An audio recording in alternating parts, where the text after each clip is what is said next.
Hi, I'm Charles with AniCap. This is my recap for the anime The Unwanted Undead Adventurer. If you like my recaps, please consider subscribing. The story begins as a powerful and brave adventurer makes his way through a dungeon. His name is Rent, and his mouth nearly drops to the floor when he encounters a terrifying winged monster with sweet-looking biceps. This thing looks insanely powerful, as we see that it has a mouth inside of its other mouth when it screams. Rent has never been more terrified in his life and just now realizes that he will not be able to survive this encounter. The giant Digimon-looking beast makes its way towards our hero, so he can't stop shaking. He can't believe this is happening to him, as he thought he was going to achieve his goal of becoming a mithril-class adventurer. That goal is probably going to get way harder though, as the beast bites down on him with all two of its mouths. Sometime later, Rent is surprised to find that he's still alive, but that surprise doesn't nearly compare to the bone-rattling shock he feels when he sees that he is somehow just a skeleton. The disbelief rattles him to his very empty core, and he screams in horror over what he has become. A look into the past shows a time when our brave protagonist still had flesh and organs and stuff. This guy has no clue what's coming, so he is super optimistic to start another great day as an adventurer.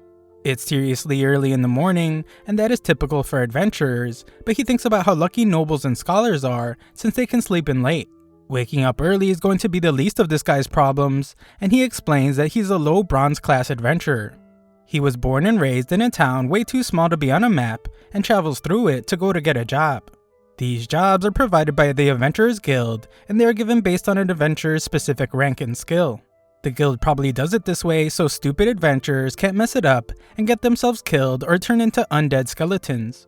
There are a ton of jobs ranging from awesome monster extermination to lame material gathering. Some boring looking dorks call out to our boy, and Rent explains that he will be going back to the labyrinth because there aren't any good jobs. These lazy degenerates can't understand how Rent can work so much, and they run off to play Fortnite. Rent explains that while most adventurers like to party up, he remains solo.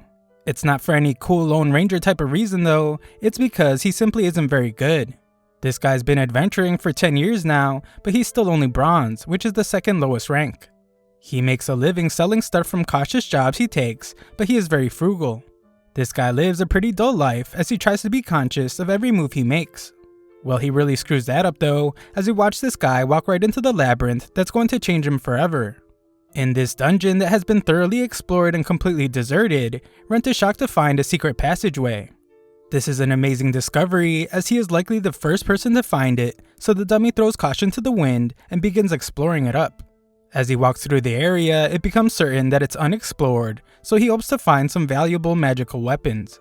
Rent becomes excited though as he realizes that he can even make a small fortune by simply reporting this news to the guild. At this point, Rent is too dumb to notice all the obvious signs that this place is super dangerous, and he finds himself in the room where he meets his demise. We watch again as he comes face to face with the thing he calls a dragon, and he explains that it's the greatest of all monsters. According to legend, dragons take many forms, and some are considerably larger than most standard dragons. That is certainly the case for this dragon, as it seems to have just digivolved into its final form. The sheer pressure exerted from this terrifying beast is enough to freeze our boy Rent, and he instantly realizes that he doesn't stand a chance against Dragonmon. Back to the present, Rent wonders how he is still alive after being devoured. The shocking reality hits him, and he begins to wonder if he's even actually alive since he's very much just a skeleton. What he is an immortal monster known as an undead.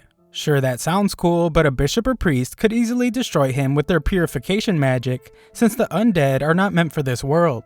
Rent sure is doing a lot of thinking for a guy that doesn't have a brain, and he begins to wonder if he's actually dead.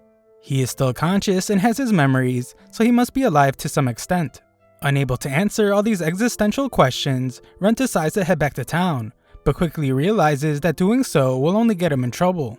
He will be captured and probably executed. Rent doesn't want to die just yet, but he confuses himself when he starts questioning his existence again. Rent finally decides to just ignore all his problems and get out of this room as soon as possible. As he exits, Rent explains the mysteries of the labyrinths. No one really knows where they come from or how they work. There are many all around the world, and tons of valuable treasures can be found inside them. However, monsters lurk around every corner. Everyone is busy at some new labyrinth right now, but solo adventurers should be coming to this dungeon in a few days. Rent plans to ask them for some advice on his situation, but quickly realizes that he will have to learn how to talk without a tongue. Just then, an actual skeleton monster appears, and Rent prepares to fight his twin. He can't even really move properly as he feels so heavy, and he determines that it must have something to do with his lack of muscles and all the other stuff non-dead people have. He was pretty weak already as a human, but now it's way worse. These skeletons were actually pretty easy for him to defeat as a human, but he can't even raise his sword without falling now. Rent freaks out as he is totally vulnerable, but the dumb skeleton is even worse than he is. Rent realizes that he can't use any fancy sword techniques, considering he's just a bunch of floating bones, but he remembers that he can use spirit energy. Luckily it works even though he isn't really a human anymore, and he uses it to buff up his physical abilities. With his attack power raised, Rent absolutely destroys his opponent's skull, but he gets shocked when the thing starts to glow. He realizes that he just recovered the spirit energy he just used and wonders what could be happening. A look into the past shows some chick teaching Rent a thing or two about monsters. They have a mysterious trait. With time and experience, they evolve into greater things. This is true for humans as well, since they grow with training, but monsters are on another level. She uses skeletons as an example. Usually, skeletons simply remain skeletons, but on rare occasions, they evolve into ghouls. This is known as existential evolution, and Rent gets an idea. He thinks about how ghouls are also undead, but they sort of resemble humans since they have flesh. If he can somehow become a ghoul, then all he will have to do is wear robes and masks so that he might be able to return to town without people being terrified of his boniness. Rent finds some optimism as his new goal now is to defeat monsters in the labyrinth and become a ghoul. Back in town, we see that Rent's friend is disappointed that he never came, so she will just make dinner for herself. Back in the dungeon, we see that Rent is putting in work as he has already defeated 5 skeletons. He has gotten his mobility back and learned that light from his defeated enemies heals him. Because of it, he can use spirit energy during every battle. Rent decides to find some stronger monsters and finds a slime. They are still considered weak, but they are not to be underestimated. Physical attacks are not as effective on these types, but Rent doesn't have the ability to use offensive magic. All he is capable of is starting fire, not suitable for battle, so he decides that he must attack with his sword anyway. There is really only 2 ways to defeat a slime, and that is either by piercing its core or by breaking it apart until it can't regenerate. After dodging the slime's attack, Rent counters and is shocked to see that he did it. He determines that he just got lucky by striking its core, but doesn't question his victory, and takes a magic stone as his prize. He then collects the slime ooze to be sold later since it's used as a cosmetic to make ugly people less ugly. At the guild, 2 people discuss how some newbie has been looking for a party to join. They were going to recommend that she party up with Rent, but he hasn't been around lately. The newbie was pressed for money though, so a guild member recommended that she go to an easy labyrinth to find treasure and materials. She didn't know it, but this labyrinth is the same one Rent is in. In the labyrinth, Rent explains how he doesn't feel things like sleep or hunger, which is fine since anything he eats would probably just end up going right through his bones. He has been fighting non-stop too, but it's becoming clear that existential evolution takes a long time. His physical abilities have come back though, and he can use mana too. What's most surprising though is that he can still use his divinity despite being undead. In addition to curing injuries and illnesses, divinity can purify water and delay the spoiling of food. Rent uses it to make some bread last for 3 more days and hopes that he will have a normal body that needs to eat bread by then. For now though, he refocuses on his goal and thinks about how many monsters he can take on at once. He is a pretty conservative guy, so he decides that if he encounters more than 4 monsters, he will run. He shouldn't encounter more than 5 in this low-level labyrinth, but if he does, Rent determines that it would be the end of him. Rent then gets really down on himself for being weak, even after being an adventurer for 10 years, and he's been training for 20 years. He has spirit energy, mana, and divinity. Even the highest ranked adventurers rarely have all 3, but Rent wishes he could have just one strong power. Usually people like him who are not cut out to be an adventurer quit. However, Rent trained every single day without fail to try to make it work. He even asked that one girl to teach him about monsters and magic. He has continued trying in order to achieve his goal of becoming a mithril class adventurer. It's the highest rank, and not even naturally gifted people reach it easily. At this rank, you will find those that have saved entire nations. Rent is determined to become one, and not even being turned into a skeleton will stop him. Rent starts taking out more skeletons, and wonders if he's getting stronger than when he was a human. He eventually takes out another slime with ease and becomes certain that he's getting stronger. Rent collects some more slime goo, but stops when the light comes out of it. This time is shockingly much more different than the others though, as his body begins to change. Muscles form all over his body and hair bursts out of his skull. Hair, skin, and eyes follow soon after, and when the process is done, he's finally able to make some growling noises. Rent has successfully evolved into a ghoul. He is really just a creepy, dried out corpse, but he's just glad to finally have flesh again. This is a major step in the right direction. Most importantly though, if he keeps working hard, Rent thinks he might be able to become an even higher ranking undead, possibly even a vampire. With now having flesh, Rent gives his voice a try, but all that comes out is a roar. He is glad just to be able to make noise and gives it another try. He manages to say hello and good morning, but he sounds like a terrifying zombie more than anything, and determines that it will need some practice. Sometime later, we find our flesh-having protagonist as he fights some goblins. These overweight goblins are very dangerous in large groups, but Rent uses the layout of the dungeon to isolate a couple. Rent has evolved into a ghoul and finally has some muscle now. He is more agile compared to when he was just a bunch of bones. However, what is most surprising is that his mana, spirit energy, and divinity have all increased. Our boy is getting stronger quickly, as he can now not only strengthen himself, but his sword as well. He does just that to separate the goblins' heads from their bodies, and wonders if he's now even stronger than when he was a human. Just then, Rent hears fighting in the distance, and we see that it's the girl from the guild. This blonde chick makes quick work of a weak skeleton monster, and Rent rejoices as it's been so long since he has seen a human. Rent has to stop himself from approaching her though, as he reminds himself that he's a hideous and disgusting looking ghoul, with skin that is barely attached to his body. If he walks to her like this, then she will surely try to end him or run away. He decides to watch her from a distance like a half-dead creep, and notices that he has never seen her before. Rent determines that she must be a rookie, and explains that he knows practically every adventurer in the town. He knows them because adventurers can be a tough crowd. They tend to make fun of weaklings like our boy, so it helps to know their abilities and who their friends are. Rent keeps following her like a stalker, and watches as she encounters another skeleton. He can tell that she was well trained, but she's still weak and she needs to land a lot of hits. Rent knows that she's waiting for the perfect time to strike, but points out that she isn't paying attention to her surroundings. This proves to be a grave mistake as she is pinned against the wall, but she shows her resolve to become a real adventurer. She heroically fights back, but the skeleton just overpowers her. With no other choice, Rent rushes to rescue her, and she is shocked to see a hideous ghoul. Rent wishes she would attack the skeleton while he has it distracted, but this girl is pretty useless. Rent just slices the skeleton in half and goes to check on the girl.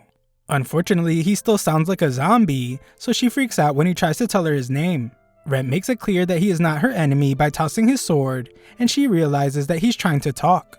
He explains that he is Rent the Adventurer, and she wonders if he is wearing some kind of disguise.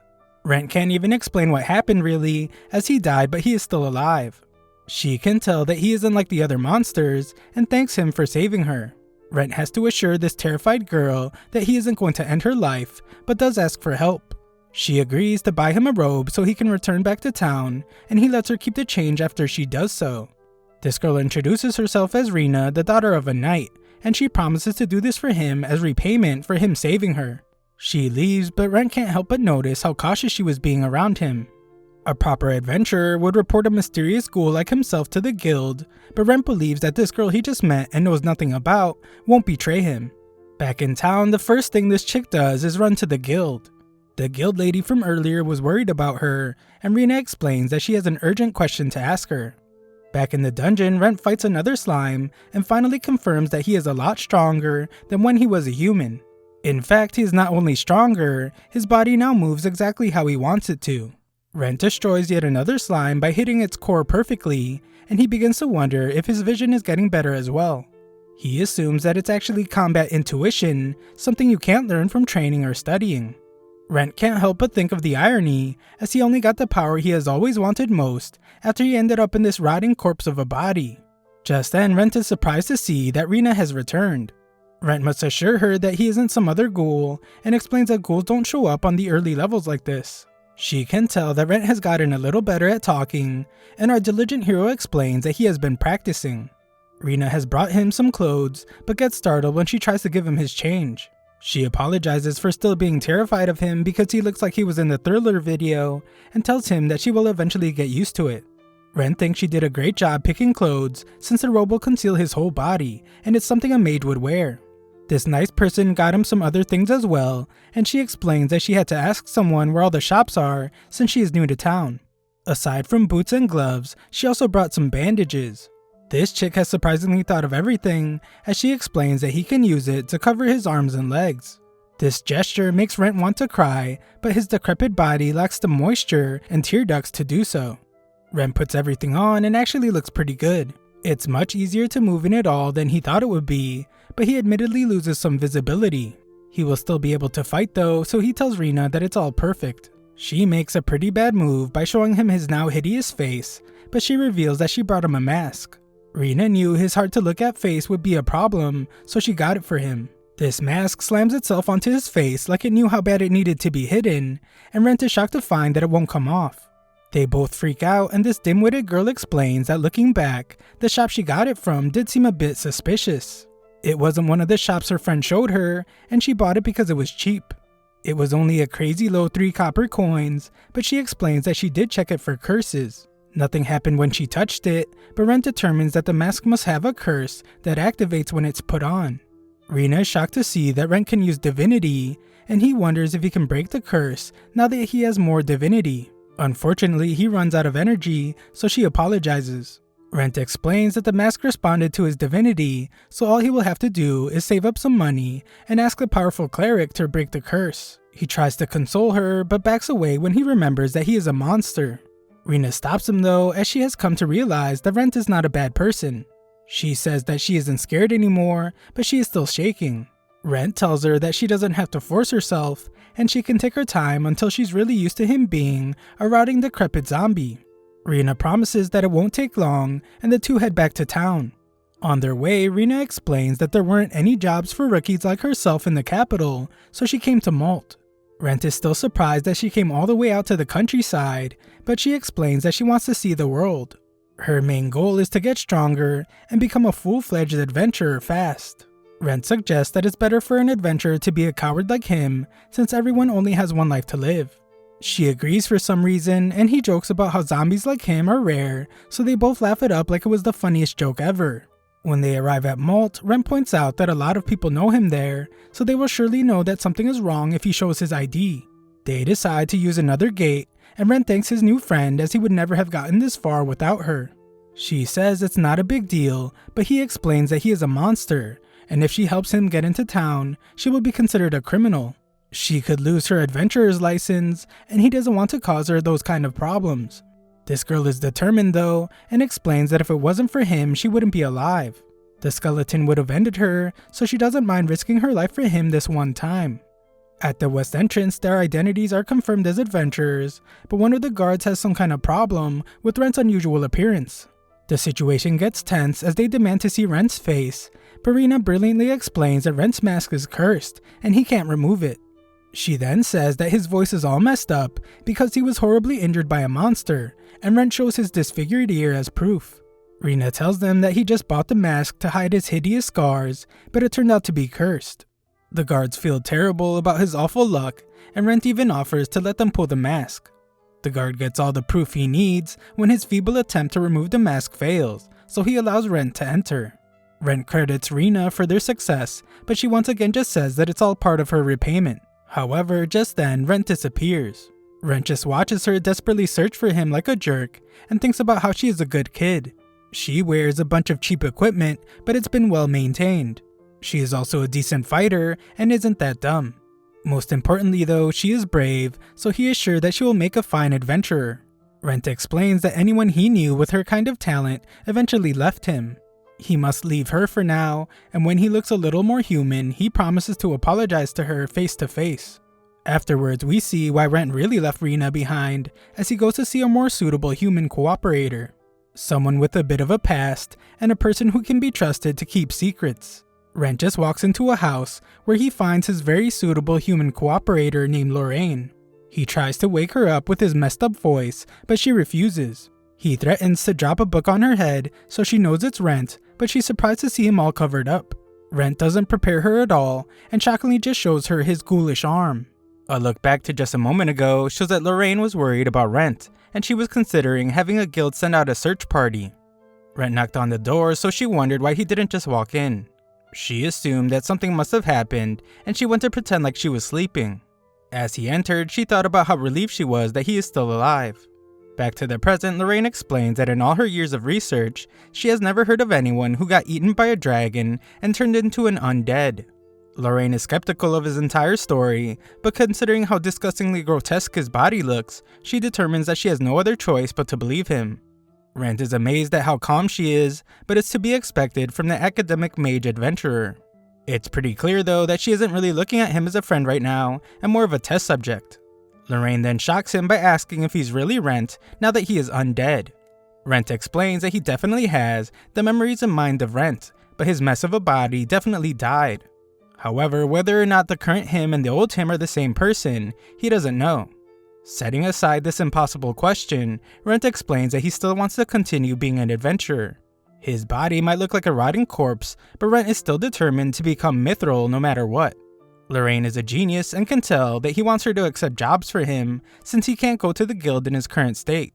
He can't go to the inn either, so she offers to have him stay with her. As payment, she will also have him help her with her research. He will be quite valuable since no one has ever had the chance to study a monster that can use existential evolution. Rent agrees on the condition that she doesn't try to dissect him. The next day, Lorraine cuts out the guild from being the middleman and pays Rent directly for the magic stones and slime goo he got from the dungeon. It's a lot of money, but it's because Rent always brings her high quality materials.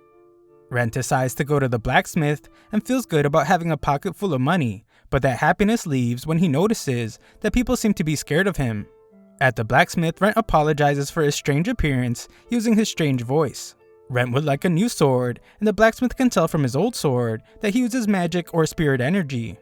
Rent then shocks her when he reveals that he actually uses magic, spirit energy, and divinity. She points out that being able to use all three is very rare, and he is only the second such person to ever visit their store. Rent would like for that to remain a secret, and she agrees since it's part of a blacksmith's job. The owner of the shop is named Culp, and he takes a great deal of pride in his work. It will take several days to make the sword, and he will want to speak with Rent several times throughout the process. Back home, Lorraine does research on ghouls. They have strong physical abilities and are capable of surviving even decapitation. They prefer the meat of animals, particularly that of humans. There are some known cases of powerful monsters turning humans into lesser undead, but in those cases, the victims not only lost their personalities, they lost any kind of human will and emotion.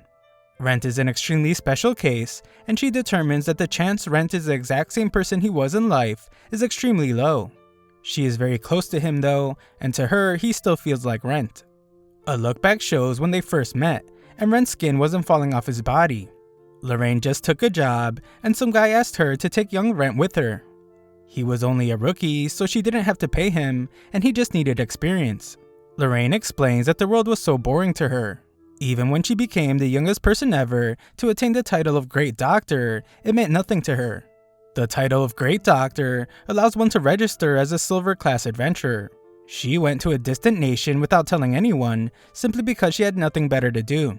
During her job, we see that she decided to bring Rent with her, and he did his job as a backpack carrier. She thought about how careful one needs to be when harvesting this particular plant, and got upset when she saw that Rent picked a whole bunch on his own. Lorraine was going to scold him since he didn't know how delicate you need to be, but she was shocked when she realized that Rent did it perfectly. Just then, a nosy goblin appeared, and Rent instructed her to use a certain spell. She did, and Rent was amazed that a silver rank has magic on a whole other level. The next morning, Lorraine told Rent that that wasn't her first battle. She was only flustered because she usually has a lot of escorts with her. Lorraine then realized something, and Rent came clean. Everyone was worried about her going alone, so they told Rent to go with her. Rent was once told by someone to read as much as he could about plants and monsters. He has ever since, so Lorraine asked him to teach her. He also seemed to know how to move through the forest well, so she would like to learn that too. Rent agreed, and that's how things began between the two of them. He worked hard every day for the past 10 years since then, with the goal of becoming mithril class, and she stayed by his side doing the research she loved. Back at the shop, Rent thanks the blacksmith for agreeing to make his sword, and cautiously shakes the man's hand. Rent is given a temporary sword that can use both magic and spirit energy. Culp can tell that Rent is in some kind of trouble, and they wonder why he doesn't just come to them for help. Culp determines that he must be under some kind of curse. A real bad one that Rent is worried might affect their shop. Rent has never wanted to cause trouble for other people, so he was trying to hide his identity. However, the fact that he can use all types of power, along with him staying with Lorraine, helped him realize who he is. Afterwards, Rent and Lorraine enjoy a meal cooked by Chef Gordon Rancid. Rent doesn't eat, however, as he doesn't get hungry. Lorraine then explains that Rent is clearly different than any other ghoul, and it must have something to do with why he's able to existential evolve. She wonders what Rent will evolve into next, but he has no clue. Rent wants to remain as close to human as he can, so their first step will be to evolve him. This means he will have to return to the labyrinth to fight monsters and get stronger. In the labyrinth, some guy is getting wrecked by a slime, and Rent arrives just in time to save him. The guy thanks him as he can now live after just receiving a scratch. Rent leaves immediately and thinks about how adventurers are expected to be responsible for themselves. No one is obligated to help an adventurer, and if they die, it's their own fault. In some cases, there are even terrible people who will pretend to be in trouble so they can rob adventurers who come to help them. That being said, Rent still tries to help whenever he can. This dude he just saved can tell that Rent is really strong and asks Rent if he will let him join his party. He explains that he just registered as an adventurer, but he is actually a chef. He has a restaurant, but he is badly in debt and he needs to repay 15 gold by next week. As a desperate and new adventurer, he was willing to do anything to join a party, but no one would give him a chance. That is why he came to this labyrinth, since it said that it can be done alone. Rent thinks about how that is only true if the adventurer is already kind of strong, and he decides to reject the guy. As Rent leaves, he realizes that he might be being a little too harsh, so he lets the guy join him. The guy tells Rent that he is dependable, but Rent takes a long look at this guy's wound. Rent thinks about how sometimes he gets really scared that he might not really be himself. Rent takes this guy to the secret entrance where he became undead, but he's disappointed to see that the dragon is no longer there. More disappointment fills Rent since there are no magic items to be found there, but they do find another hidden passage. The nameless side character thinks they could make a fortune by telling the guild about all this, but quickly backtracks and emphasizes that Rent would get all the credit. Rent explains that he has no interest in glory and tells the guy that he can just tell everyone that he found it. While going through the passageway, they find an empty room, so the guy wants to continue looking for some treasure. Just then, a magic circle appears on the ground, so Rent tries to stop the guy from running right into it. This dumb guy gets some confidence all of a sudden and tells Rent that it's okay since no monsters are around. It becomes clear to Rent that the guy doesn't see the magic circle, but it's too late as it teleports him somewhere. It's impossible to know where they went, but they usually lead to a floor filled with monsters or some place with deadly traps. The smart thing to do would be to abandon this doofus, but Rent determines that this would just make him a real monster. Rent begrudgingly decides to go after him, so he goes through the teleportation circle. There he finds the unconscious doofus, along with a giant skeleton. Rent realizes now that this is actually a boss room, and he prepares for battle against the giant monster. Rent strengthens himself to land an attack, but it doesn't do anything. He realizes that the giant skeleton can't be damaged with spirit energy, so he gives magic a try, but that fails as well. The exit is gone, so this means that this is one of those rooms where adventurers can't escape until the boss is defeated. Rent is an adventurer that never gives up, so he tries something else. His sword might not hold up from his next attack, but the skeleton is undead, which means divinity should work against it. The divinity-powered attack works, and the skeleton comes crashing down. Rent follows it up with another divinity attack at the thing's skull, and the fight is over. Rent patches the dumb side character up, and he's shocked to see that Rent defeated the giant. Rent looted a giant magic stone from it, which just proves to the guy that the monster was even more powerful than he thought. This guy thinks Rent is incredible, and Rent offers to let him have the giant magic stone. Rent wants something in return though, and shows this guy his disfigured skin. He only tells him that a monster got him, but explains that he needs him to go to shops and to the guild for him. The deal still seems pretty one-sided, so Rent asks to eat and drink at this guy's restaurant for free whenever he wants. The guy thinks this is a pretty silly question, since there is no question that he will let him eat and drink there for free. His restaurant won't get closed down now thanks to Rent, so he promises to work hard to keep it open. This guy isn't able to see magic circles like Rent can, so Rent tells him to just walk towards the door to go home. Rent would like to keep exploring, but decides that it will have to wait till next time. The guy takes Rent to his restaurant, where his wife is glad to see that he is safe. She is worried that her husband might be getting tricked again when she sees the giant stone, but the guy explains that while Rent might look like some evil bad guy, he's actually a great guy. This guy finally introduces himself as Loris, and they thank Rent for his help. Rent hesitates to tell this guy his name, but Loris promises not to tell anyone. Rent tells him, and Loris explains that he will have a hot meal ready for him whenever he wants. As Rent leaves, something strange begins to happen to him. He wishes that Loris was a villain with no family, because there's something he needs to test, and he would rather test it on someone evil. Rent didn't want to get close to the guy, so that is why he never asked for his name. Rent begins saying Lorraine's name over and over again, and becomes worried when something starts taking over his body. Rent returns home, but he is barely responding when Lorraine tries to talk to him. She wonders if he is okay, and he simply tells her that he is happy. Rent then surprisingly embraces her, and Lorraine wonders if he is drunk. There is clearly something wrong, and Rent shockingly bites down on her neck. Lorraine pushes him off of her, and the monstrous Rent says that it was delicious. Lorraine can tell that the real Rent is still somewhere inside of him, so she just knocks him out. She will allow him to sleep for now, and wait for his apology when he wakes up. Lorraine would rather he grab her like that when he is sober, since she will let him devour her anytime he likes. When Rent wakes up, he no longer feels like something is controlling him, and he apologizes. Lorraine dismisses it as an accident, and only wants to hear about what he remembers. Rent remembers meeting some guy in a dungeon, and thinking that he looked delicious. Lorraine also looked delicious, so he couldn't help himself. Lorraine surprisingly expected this, since ghouls prefer human flesh and blood. She decides that they both need to get some rest, but Rent insists on seeing how much damage he did. Lorraine just sold all her potions, so she will have to wait till the morning to take care of the wound. Rent isn't satisfied with that though, and decides to just heal her instead. Lorraine is amazed to see how much divinity he can use now, and explains that she has never been healed by it before. She is then shocked to see that all the pain has gone away, but our boy isn't done yet, as he also gets rid of the scar. Lorraine notices that Rent's body is changing, and it's even to the point where he can pass off his once hideous body as just having old wounds. Rent's mask has shockingly changed shape somehow, so he realizes that he will need to hide his face. The mask changes shape once more, and Lorraine begins to wonder if it's responding to Rent's desires. Rent finds that he is able to control its transformation, but he still can't remove it. Lorraine isn't even able to pull it off, which is fine since he still needs to hide his face anyway. It's also easier for Rent to speak a bit more clearly, so he wonders if he existential evolved. This would make sense since he defeated a strong monster, but last time he evolved right after defeating a monster. Lorraine gives it some thought and surprisingly wonders if he evolved because he fed on her flesh and blood. This would make even more sense since he now looks less like a ghoul and more like a ghast. Ghasts are servants of vampires, and they are even weaker than the weakest vampires.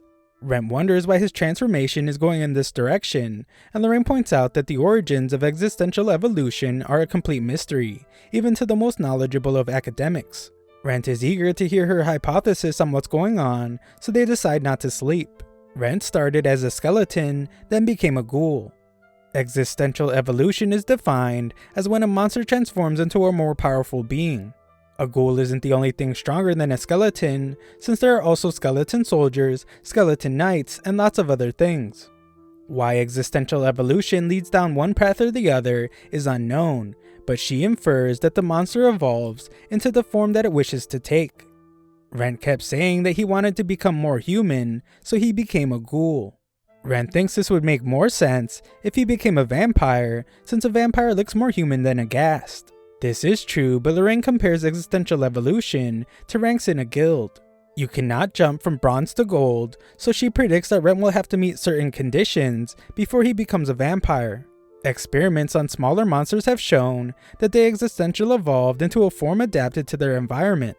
In a volcanic area, they form into something with a high fire affinity, and near water, they form into something with a high water affinity. From all this information, Rent wonders if he can become a vampire someday if he works hard enough, and even beyond that, if he could become a human again. Lorraine predicts that further evolution will involve more than just defeating monsters. Just like how he became a ghast by ingesting her flesh and blood, there must be some condition for becoming a vampire. There is so much they don't know, but Lorraine promises to help him along the way. Lorraine then gets down to business as she needs to inspect Rent's body, and she demands that he takes his clothes off. She plans to use a magic item to take pictures of every inch of his body, and even wants to cut some of it off. This crazy lady wants to see if he feels pain, and wants to test a whole bunch of other crazy stuff. She claims to have a little bit of common sense though, so she decides to let him rest for the night before doing all her crazy experiments tomorrow. The next morning, Rent states that he actually feels really good. The strange impulse he had the day before is gone, but he decides that he can't go back to the labyrinth with a messed up sword. Cope can't believe he ruined it already, and explains that he can't repair it. Rent explains that it got wrecked because he used divinity on it, but Cope points out that there aren't any enemies in the labyrinth of the moon's reflection that call for the use of divinity. Cope can't believe that Rent ran into a giant skeleton, and is even more shocked when Rent reveals that he found an unexplored area.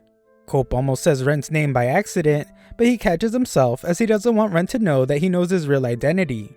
Rent would like to explore the area, and Cope agrees that he can't let anyone explore it before him. The sword Rent asked for isn't ready yet, so Cope decides to lend him a sword that's a bit better than the first one he borrowed him. Rent is shocked, but Cope explains that he is one of his best customers. After Rent leaves, he explains that he knew he wouldn't be able to fool Cope. Cope did give him a sword though, so Rent can't wait to go back to the labyrinth and existential evolve. Rent heads home and sees that Loris's tavern is doing well. Later, Lorraine combines a bunch of mildly poisonous things to create something so poisonous that it can even kill a red grizzly. Rent watches nearby as he agreed to help her with her experiments, but he begins to question his decision. Rent drinks the terrible tasting concoction, and Lorraine credits him for being the first person in history to survive drinking it. Lorraine determines that poison doesn't affect Rent, but other tests prove that healing herbs and potions do. Lorraine gets tired, but Rent still barely needs to sleep at all.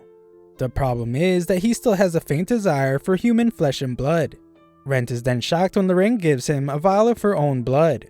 She casts preservation magic on it so it won't go bad, and recommends that he drink it at regular intervals to keep himself from losing control again. Rent is hesitant, but he gives it a taste and it's delicious. One drop is enough to get rid of his craving, and he plans to make the vial last. Rent explains that he will be going to the guild to get a job, but Lorraine reminds him that he will have to show his ID for that. Rent doesn't think anyone will care if a random bronze rank adventurer shows up dressed the way he's dressed, but Lorraine reminds him that Rent was well known and liked by the guild. He always helped others and took jobs no one else wanted. There was even talk of recruiting him to work at the guild, but Rent doesn't believe it. The guild just never mentioned it because Rent didn't seem like he was ready to retire from being an adventurer. They were correct, as Rent has dreams of becoming mithril class and doesn't plan on quitting. In order to go up a rank, Rent needs to pass a test, and to take a test, he needs to prove himself. He needs to be the one taking the quests, but if the guild knows that Rent is back, then they will start asking questions. Lorraine comes up with a brilliant idea and suggests that Rent pretend to be someone else. Rent goes to the guild and registers as a new adventurer. Shayla has him fill out a form, and Rent thinks about how it's been 10 years since he filled it out last time. He didn't know what counted as a skill back then, and only knew how to write down his name and age on the form. It was super long ago, but Rent's goal hasn't changed. A look back to the rest of their conversation shows that Rent was hesitant about pretending to be someone else. Lorraine explained that it would be the best way, since no one would question what a wandering adventurer looked like. However, the cost will be that Rent will lose his accomplishments, and he will have to start over from Iron rank. Rent didn't care, however, as he is determined to become mithril class at all costs. For some reason, Rent decides to only change his last name, so Shayla points out that some other adventurer named Rent went missing recently. Rent says he knows about this other Rent, and it's because Lorraine told him. He lies by saying that he's related to her, and she is letting him stay at her house. There have been rumors about a strange man going in and out of her home, so she is glad to finally meet him. Rent is glad that he came up with this lie, since he doesn't want crazy rumors going around about Lorraine. The name Rent is a common one, and no one will question why a wandering adventurer dresses the way he does, so Rent is glad that he can finally start over. Shayla gives him his adventurer's ID and asks him not to get himself killed. Rent returns to the labyrinth where he hears people fighting goblins. They sound like children, and he finds that they are a swordsman and a healer. They are clearly new adventurers, but they seem to be working well together. Rent leaves them as they will be fine, and he thinks about how he can't help newcomers anymore like he used to, because he will probably just scare them away. Rent doesn't want anyone else to find the unexplored area, so he rushes to it. He plans to explore it so he can report it to the guild. Not only is it valuable, but it would be a huge accomplishment for the new adventurer, Rent Vivier. Rent goes further into the newly discovered area and finds himself in a strange room. Some bear falls apart, and Rent discovers that someone was strangely living inside the labyrinth. Before Rent can touch some flowers, he's shocked to hear someone speak to him. Rent turns to find a woman behind him, and she wants to know what he is doing there. Rent can tell that she has bad news, and he explains that he was just searching to see if anything was there. This lady correctly points out that he would be stealing, which she assumes means that he is prepared to die there. She refuses to forgive him for this, as she cannot allow this place to be disturbed. Rent must prepare for danger, and this lady launches a powerful attack against him. Rent's clothes are destroyed, and he can barely stand up. This girl is shocked by his appearance, but she realizes that it explains why he's in this place, and concludes that she was mistaken. She thinks Rent must be upset after she burned his clothes, but he thinks about how he's more upset that she almost killed him. She gives Rent her cloak and asks him to keep this special place a secret. She doesn't want him to tell the guild, but then explains that no one can actually enter this place unless he is with them. Rent is confused by all this, and she decides to give him something, as adventurers don't like leaving places empty-handed. She gives him something called the Acacia Map, but Rent sees that it's blank. The girl explains that it's a magic item that will automatically record the spaces through which the owner has traveled. Their trade is complete, so she prepares to send him back to the entrance. She wishes him good health, but realizes that it's not the best thing to say to him and teleports him out. At home, Lorraine can't believe how many strange things have been happening to Rent. She explains that the map seems safe to use, but it didn't respond to her magic. It responds to Rent though, and it makes a map of the labyrinth of the moon's reflection. There is a strange mark on it that turns out to be the names Rise and Laura when he touches it. They are the kids he saw in the labyrinth, which shockingly means that he's able to see the names of the people inside, as well as their positions. This is an incredible item, and the shocked Lorraine would even consider it a national treasure. Rent is also able to change it into a map of another labyrinth he has been to, but this one isn't complete. This is because, as the owner, it only shows the spaces he has explored. Rent wants Lorraine to check the cloak, but she points out that it probably isn't cursed, since he is already wearing it without any problems. From the look of it though, it has extremely strong magic resistance, and no blade can pierce it. It's stronger than any armor, so Lorraine wonders who this woman could have been. She was incredibly powerful, and at Rent's current level of strength, he can only say that she's at least stronger than a gold class. Lorraine wonders about the strange room he went to, and Rent explains that he will be going back to the labyrinth tomorrow.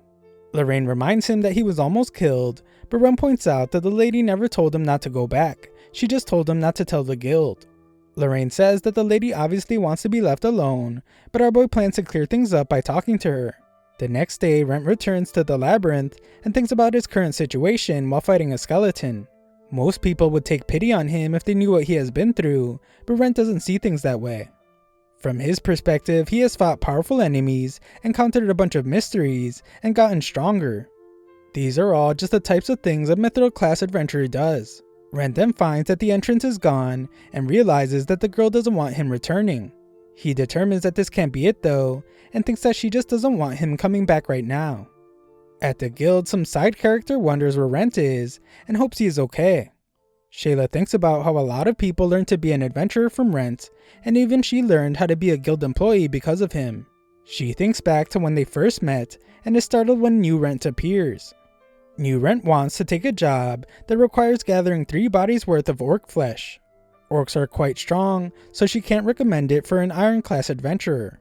Rent already knows that it would take at least a strong bronze rank adventurer to defeat just one, but he explains that he has already defeated orcs several times. Shayla decides to trust his decision and just tells him that if things get too dangerous, then he needs to run away. Rent accepts her condition as he acknowledges that he only has one life, and thinks about how he understands that better than anyone. Rent returns after completing his first job as new Rent, and thinks about how a magic bag is a necessity for a solo adventurer like him.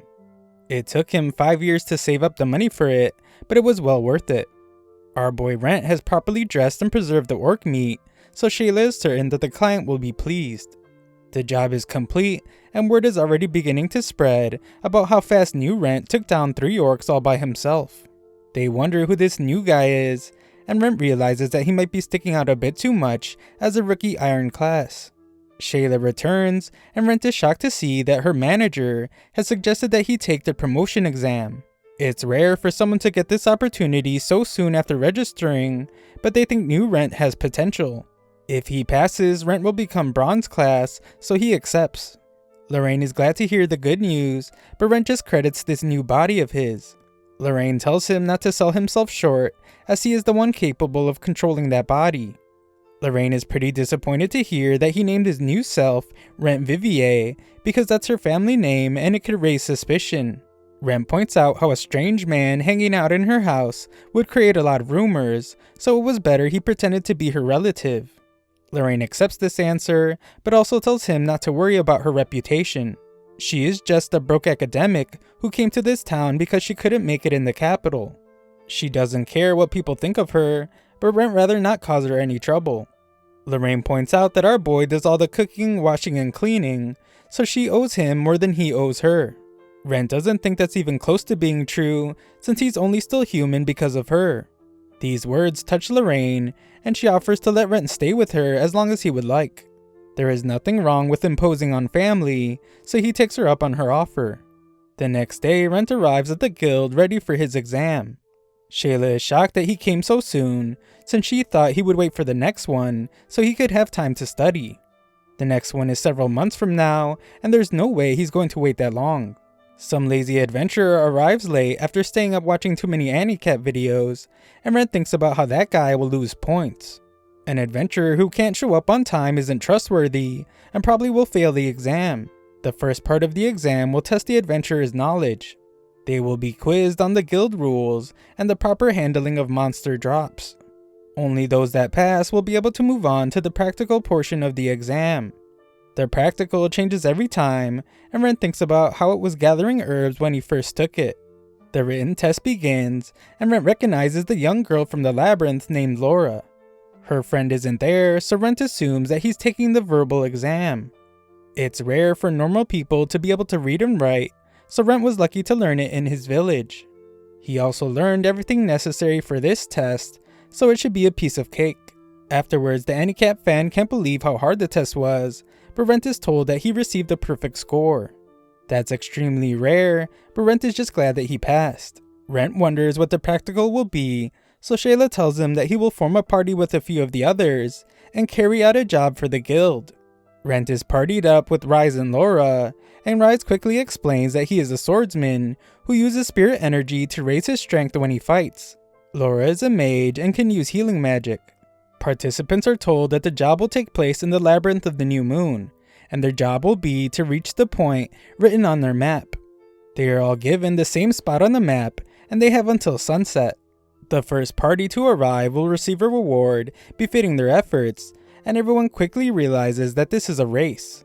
Rise brags about having gone to the Labyrinth of the New Moon before, but Laura embarrasses him when she reveals that they have only gone in part way. He is shocked when Rent stops them from going in, and when Rent suggests that they buy a map. They point out that they were already given a map by the guild, but Rent says that that map is 15 years old. This map isn't very reliable, so the others are shocked that the guild tried to trick them. They couldn't trick our half-dead protagonist, however, so he goes to buy a map. They can't afford the 2 silver price tag, but Rent points out that they only need the map of the first floor. The merchant realizes that there is no fooling Rent and sells him the first floor map for 5 bronze coins. This new map shows way more of the labyrinth and even has the trap locations on it. The merchant can tell that Rent knows what he is doing and tells the youngins to do what he says. Laura wonders why the guild would give them outdated maps, and Rent points out that the carriages could have even taken them to the wrong place. An adventurer can never let their guard down, and the point of the exam is to see if they have what it takes to be an adventurer. They encounter skeletons immediately after entering the labyrinth, and Rent tells the others not to let their guard down just because they are low-level monsters. The youngins show just how skilled they are by destroying several skeletons, and Rent thinks about how they are pretty good for their age. They have well-defined roles, so neither of them are doing too much for the other. Rent helps Rise a bit and the battle is over. They notice that there are more monsters there than usual, so Rent determines that they are being lured there. He finds the incense responsible for attracting the monsters and reveals that there is an ambush up ahead. None of the monsters there should have that level of intelligence, but Laura is shocked when Rent reveals that they are not monsters. Rise can't believe that they will have to fight humans, so our boy Rent takes the lead. Rent blocks the initial attack, but Rise wanted to take him. Rent lets the kid take the first guy and amazes Rise with his dodging skills. Rent absolutely wrecks the archer and doesn't even give the mage a chance to do anything. Laura helps Rise get the upper hand with a blinding light, and Rent determines that they don't need his help. This becomes even more clear when the youngins show off their teamwork and defeat the bald dude. Rise points out that these guys were taking the exam as well and tried to make them fail. The examiner did say they can do anything to win, and Rent explains that monsters won't be their only threat. An adventurer can never let their guard down, and Rise surprisingly states that they will obey Rent's orders from now on. As they leave, Rent tells the person hiding to pick up the garbage, and the guy is shocked that Rent knew he was even there. This dude explains that the guy with the mask seemed to know that they were sent by the guild, and they all wonder who he is. The guy who was hiding has an idea of who he might be, and thinks about how his sister may have been right. At the guild, Shayla goes to meet the coolest looking guildmaster around. Shayla is in charge of the new adventurer Rent Vivier, and the guildmaster wants to talk about some rumors he has been hearing. People have started to say that he is a criminal since he showed up out of nowhere and is very skilled. They don't know anything about his past, but the guildmaster concedes that every adventurer has something in their past. They can't just ignore the accusations, however, so he instructs Shayla to inform him if she learns anything about new Rent. Back in the labyrinth, our group has nearly reached the destination. In front of them is one of several boss rooms on this floor, and there's no way to get to the destination except by going through it. The youngins have never fought a boss, as it's not something 2 iron classes can handle. Rise gets offended when Rent wonders if he is scared, but Rent explains that there's no shame in avoiding a fight you can't win. Some other examinees arrive, and Laura is shocked when Rent says that it's perfect timing. This group insults our heroes by calling them a bunch of weirdos, but Rent doesn't appreciate being talked to that way. These guys overstep the line by turning their attention to Laura, but Rise comes to her defense. The guys keep pressing the issue, so Rent threatens them. They try to say that they were just joking, but our boy Rent doesn't have much of a sense of humor. The leader says that they can just go first, but Rent allows them to go ahead since he wants his team to get rest. The guys enter the room and obnoxiously talk about how Rent was dumb for letting them go first. Rise is upset since letting them go first will mean they will lose, but Laura has already learned not to doubt our boy. Rise assumes that Rent wants them to see what a boss fight looks like first, but that isn't all.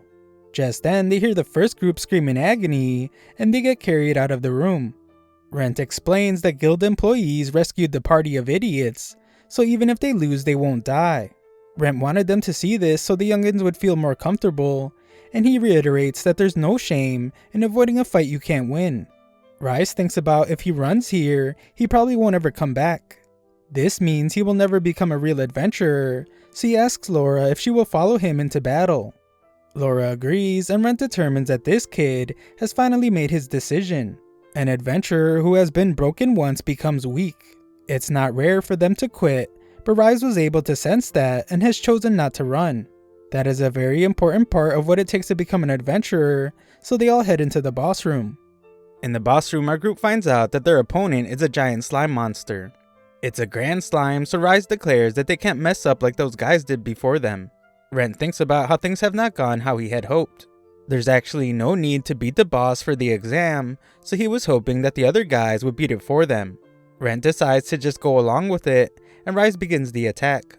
The goal is to aim for its core, but Rise's sword doesn't make it very far into the monster.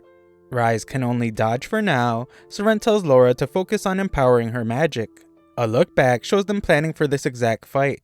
Rent revealed that physical attacks wouldn't work against this monster, and they would have to rely on magic. Laura's powerful fire magic takes time to power up though. Rent offered to block attacks from hitting her, but Rise insisted that he do it. Rise is now taking a beating though, so Laura tells Rent to help him instead of protecting her. This turns out to be perfect timing, as Rent just manages to save Rise. The two then work together to push the slime back, and Laura declares that she is finally ready. She uses her grand pyro flame attack and lights the slime up. This does the trick as the slime melts away, but they must hurry up and destroy the core before it regenerates. Rise crushes the core, and the young adventurers celebrate their victory. Rise wonders what Rent is doing, so he explains that slime fluid is very valuable. Even if they split the money from selling it, they will all get at least 1 silver each. While they are busy collecting slime goo, another group of examinees calls them suckers and rushes towards the exit. Rise is concerned that they will lose to them, but Laura surprisingly tells him not to worry. Rent knew that Laura would figure out what he already knows, and there's a sleeping gas trap ahead of them. Right before the goal is where people let their guard down the most. None of this makes a difference, and Laura explains that getting to the exit first doesn't matter. Laura has Rise think back to the explanation at the guild and points out how they didn't say a word about that. The guild set it up so they would think that it was a race, but that isn't the case, which is why Rent let the other group go ahead of them. In reality, an adventurer's only real job is to complete the task before the deadline. Rise wishes they would have made that more clear, but Rent points out that a real adventurer needs to be able to think for themselves. Once they reach the destination, a man congratulates them on being first. The youngins have learned that they can't trust anything, and demand proof that this man is with the guild. He confirms it and gives them some little tokens. When they show them to the guild, they will become bronze class adventurers. The first 3 teams to get there also receive a little bonus, so they are given some potions. This part of the exam is over, but Rent would like for them to take a little side trip before returning home. Rent takes them to the next floor and explains that the labyrinths are beyond human understanding. Rent is confused by this statement, but what he meant becomes clear when Rent takes them to a room that looks like a forest. There is somehow sunlight in there, and Rent just brought them there to give them an example of what the world they are stepping into looks like. They want to explore it, but Rent explains that the exam really isn't over until they return to the guild. They soon return to the guild, where the exam officially ends. Rise wants to know if they are officially bronze class, but Shayla is interrupted with a report. Rent reveals that this guy was watching them the entire time during the exam, and he explains that the exam also tests what kind of person someone is. They can't raise someone's rank if they aren't the right kind of person, but our group passed this part of the test as well. They are now officially bronze class, so they all celebrate. Rent thanks his new friends for helping out, but they know that it was thanks to Rent that they were able to become real adventurers.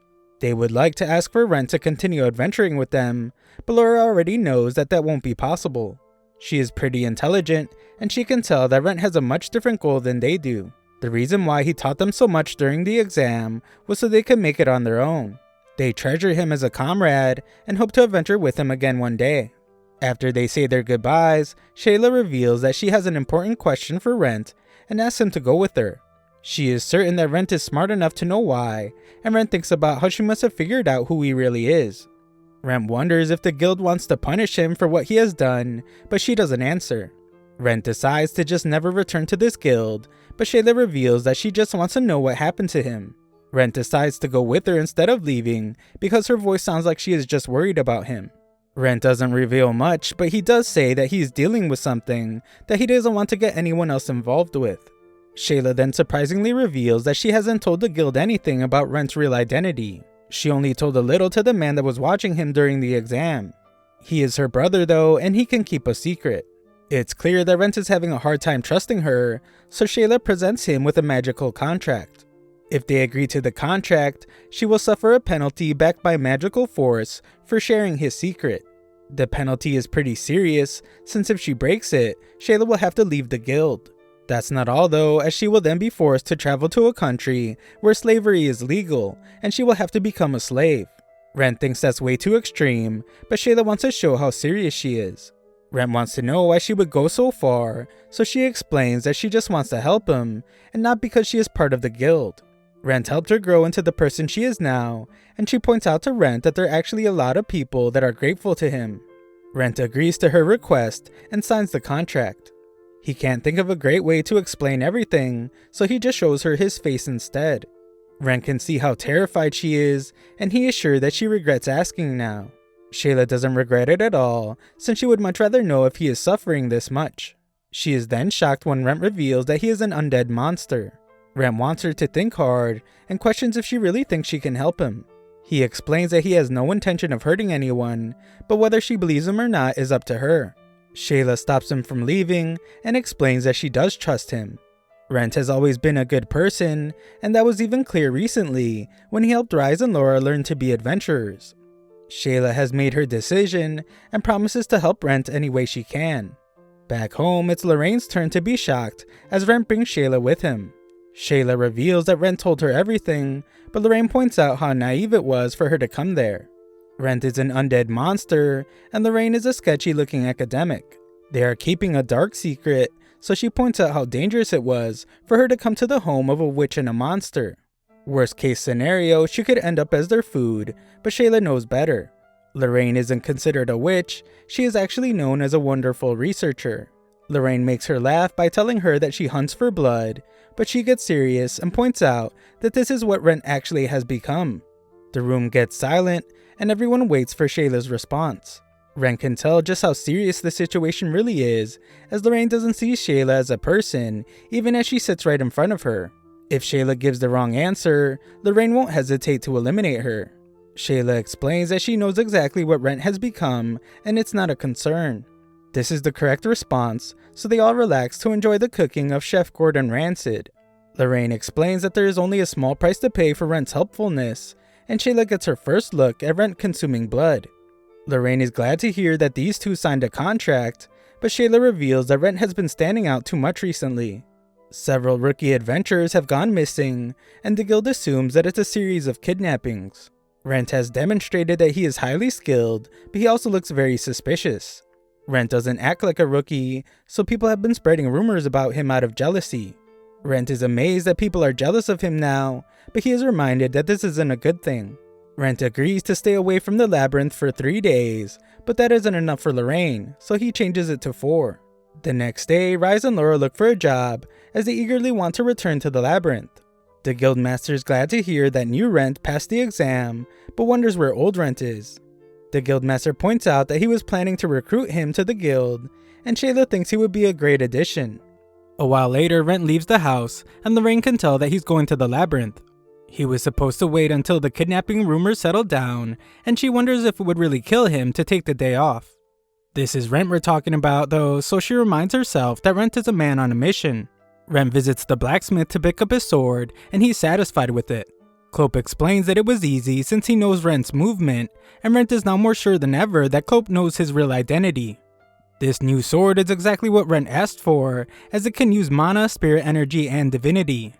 Rent tries mana on it first, and Clope is shocked to see that he has gotten stronger. Rent thinks about how he's just forcing mana into the sword, but it's different for spirit energy. He can actually control that, and uses it to unleash another powerful attack. Lastly, Rent uses divinity, and he shocks Clope once again when he destroys some more tree stumps. This really is a great sword, as it didn't get damaged at all when he infused it with divinity. Rent's divinity made some saplings grow, and Clope wonders how he's able to use it. Divinity is given to people by the gods, so Rent explains that it happened when he repaired a shrine. He doesn't remember which god it was, but he assumes that it was a lower ranking one. Rent would like to practice a little bit more, but Clope wonders what he has left to try. Rent has him set up a large tree stump, and reveals that he wants to try using all his abilities at once. Rent hasn't heard about Mana Spirit Fusion before, so Clope explains that it's a technique that allows someone to power up their magic and spirit massively. You have to be a master at it to use it though, since he has heard that if you mess it up, your body explodes. Rent decides to try it anyway, and thinks about how an explosion wouldn't be enough to destroy his monstrous body anyway. Rent uses a test sword because it would be much cheaper to replace it if he overpowers it. Rent puts mana into the sword and spirit energy into his hand. This is a lot more difficult than he expected, and he won't be able to do it for long. He unleashes the attack, and it does massive damage. Clope is worried that adding divinity to that combo will be too dangerous, but Rent is determined to try. Rent combines all 3 of his abilities and declares that he must become a mithril class adventurer no matter what. The area shakes as Rent struggles to control the power of his 3 abilities, and Clope can tell that this means trouble. The sword won't be able to take much more, so Rent unleashes the attack. Of course the attack is powerful, but the sword oddly disintegrates and turns into a ball. divinity has the power to remove impurities and restore matter to its original state. A normal sword can't be used because divinity will just break apart all its bonds. The new sword Cope made him can handle divinity, but it won't hold up if Rent uses the attack he just did. The most he can do with it is mana spirit fusion. Rent worries that there are enemies he cannot beat with just that, but he can't afford to pay for unlimited swords to replace the ones he breaks. Rent determines that he will have to make a lot of money to afford good equipment. Just then, Rent sees a guy getting annoyed when someone is begging him for help. To get rid of the guy, Rent pretends like he's going to take the beggar for all he's worth and bribes the guy. Rent offers to hear the kid out, so the kid begs him to defeat the Lord of the Lake. This kid's name is Ryantis, and he is from Tatsu Village. This village is known for having a strange festival. Ryantis tells a legend about how a young and beautiful girl had a body that brimmed with mana. This girl was offered to the Lord of the Lake, and his village holds a festival every year to remember that day. Something went horribly wrong this year though, as the Lord of the Lake actually appeared and ate the girl who was playing the role of the sacrifice. The Lord has been demanding more sacrifices, and several girls have already lost their lives. Ryantis begs for Rent's help, as his sister will be the next sacrifice. Rent thinks about how Ryantis only wants to save his sister. There is no need to fight the Lord, but he has a bad feeling about the situation. They arrive at the village where Ryantis explains that everyone is stressed out from having to deal with the Lord of the Lake. They arrive at his house where an X on the door marks who must offer up their daughter as a sacrifice. The Lord himself didn't make the mark though, since it lives deep in the lake and no one has even seen it. The villagers believe that the one leaving the marks is a Kelpie that serves the Lord, but Rent is shocked to hear this since the Kelpie is a powerful monster. Ryantis tells his sister Amaris that Rent is there to save her, but she is furious. She always warned her brother to avoid talking to weirdos, but Ryantis thinks he can trust Rent. This girl just keeps calling Rent a weirdo, and Rent is hurt because he can hear everything with his enhanced senses. Amaris explains to Rent that the festival is an ancient tradition, and she refuses to be the one girl excused from it. Ryantis is shocked, but she tells Rent to leave. Our boy Rent points out that he was hired by Ryantis, and Ryantis declares that he won't take it back either. Amaris allows Rent to stay with them, but she proclaims that she is honored to be the sacrifice. The festival is tomorrow, but it's clear that Amaris won't cooperate with them. Rent wonders what Ryantis plans to do, and he declares that he will do whatever it takes to save his sister. The next day, Rent tries to ask locals for some info, but the kids are terrified that he might eat them. A merchant thinks Rent is there for the festival, but he explains that he has terrible timing since the Lord of the Lake is not happy right now. The villagers are terrified, and it's hurting his business. Ryantis calls Rent in to dinner, and the merchant recommends that Rent leave the village. Ryantis thinks the merchant is a nice guy for coming to their village, but Rent is skeptical of him. Later, Amaris is prepared for her sacrifice. The women helping her thought that Ryantis would run away with her, but Amaris points out that the Lord would just destroy their village. They all know that Ryantis is worried about her, and Amaris calls her brother a fool. That night, Rent is not allowed to enter Amaris' room, but he tells her that he will take care of everything. He will need her to resist too, but she explains that no human could defeat the Lord of the Lake. Rent declares that he and Ryantis will handle the Lord, and he reminds her that she is the only family Ryantis has. There is still hope, so Rent just wanted to tell her not to give up. The ritual begins shortly after, and the man in charge apologizes to Amaris for having to do this. Amaris knows that they are just protecting the village, but we see that the guys have set it up, so they will be the ones going with her. Amaris is ready to go, and they go out into the lake. Ryantis thinks they should turn back when the fog gets too thick, but Amaris' orb begins to glow. The monster appears before them, so Amaris begs for it to calm down. She wants to protect the village, so she offers herself to it. Rent knocks her orb away and points out that it just serves as a beacon. Rent then shocks his companions by walking on water and declaring that he will fight the so-called Lord. Rent can tell that there is something suspicious going on, as krakens normally don't spit fire, and he ends up going right through the monster. There is a ship there, proving that his suspicion was correct. A mage casts an illusion on the fog and was using a fire spell. Rent is disappointed to see that the Lord of the Lake is actually just some ugly merchant, and they try to attack him. Rent mocks these guys a bit more and defeats them. The siblings arrive soon after and are shocked to see the truth. They bring the criminals back to the village, and Rent demands to know what they did with the sacrifices. They were planning to sell them, so they are still alive, and they're in a hut on a small island. Everyone celebrates as they go to get them, and Brent wonders if his job is done. It is, but the siblings would like for him to stay for the festival that they are still having for some reason. Brent declines as he has important business to take care of, so Amaris kisses him goodbye. She explains that she was just thanking him, and Brent gladly accepts. Brent tells Lorraine what happened, and thanks her for giving him the item that let him walk on water. Lorraine can tell that he stole another girl's heart, but he knows that she will forget about him soon. That's just the life of an adventurer, but Lorraine thinks he should still be punished by the gods. Thanks for watching my recap. Sign up to my free newsletter if you want to show some support to the channel. Link is in the description.